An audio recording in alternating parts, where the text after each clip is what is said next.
अस्सलाम वालेकुम दोस्तों, मेरा नाम है महार हसन अली और आप मेरा यूट्यूब चैनल देख रहे हैं हसन टीवी। दोस्तों, आपके दिल में जो तुर्की के लिए मोहब्बत है शायद वो आपको ये ख़बर झूठी कहने पर मजबूर करते, लेकिन मैं इस खबर को प्रूफ के साथ साबित करूंगा। और दोस्तों, जो पूरी खबर जानने से पहले न्यू दोस्त हैं वो चैनल को सब्सक्राइब कर लें और घंटी के बटन को दबा दें। वीडियो पसंद आने की सूरत में लाइक ज़रूर कर दीजिएगा। तो दोस्तों, चलते हैं खबर की जानिब। दोस्तों, शायद आपको जो दिल में मोहब्बत है तुर्की के लिए वो ये कहे कि आप ये ख़बर झूठी है, आप उनकी जो मोहब्बत है उस वजह से। लेकिन असल बात यह है कि सच को सच कहें और झूठ को झूठ। आप में जो झूठ को झूठ कहने की हिम्मत होनी चाहिए। तो मैं जो सच्ची बात है उसको मैंने पहले भी कहा था, मैं किसी मुल्क का नुमाइंदा नहीं हूँ, मैं सच की बात कहूँगा। तो दोस्तों, ये जो ख़बर है 10 साल बाद आई है। ये ख़बर है कि इसराइल का एक मुसाफिर तैयारा इस्तांबुल में उतरा।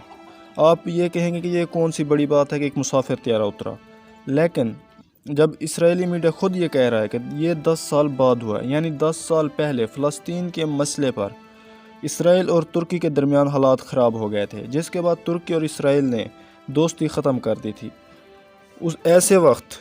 उसी वक्त दोनों मुल्कों ने अपने सफ़ीरों को वापस बुला लिया, एम्बेसीज बंद कर दी। लेकिन कुछ वक्त पहले ये बात सामने आई कि तुर्की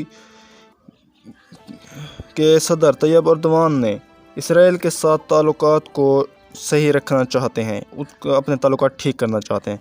इसराइल और तुर्की की मीडिया के मुताबिक जब तुर्की और इसराइल के ताल्लुकात ख़त्म समझ रही थी दुनिया, और ये बताया जा रहा था टीवी पर कि अब ताल्लुकात ख़त्म हो गए, बस दुनिया के सामने ही ख़त्म थे, लेकिन उसके पीछे उनके अंदरूनी मसाइल चल रहे थे, मामलात चल रहे थे।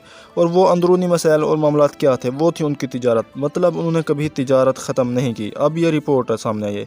ये रिपोर्ट मेरी नहीं, इसराइली और तुर्की की मीडिया की जानिब से ये आ रहा है। दोनों के ताल्लुकात कभी ख़राब थे ही नहीं, लेकिन टीवी पर कुछ और दिखाया गया। मगर अब सच सामने आ रहा है, तिजारत ख़त्म नहीं हुई।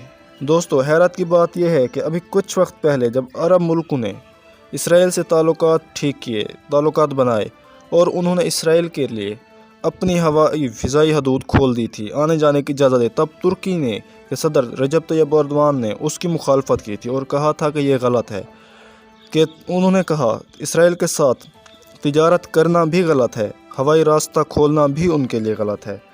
लेकिन अभी कुछ वक्त पहले की बात है कि इसराइल की खुफिया एजेंसी ने कहा था इसराइल और तुर्की के ताल्लुकात कभी ख़राब नहीं हुए, बल्कि वक्त के साथ साथ बढ़ते रहे। आप समझे कि इसराइल की खुद खुफिया एजेंसी ने ये कहा।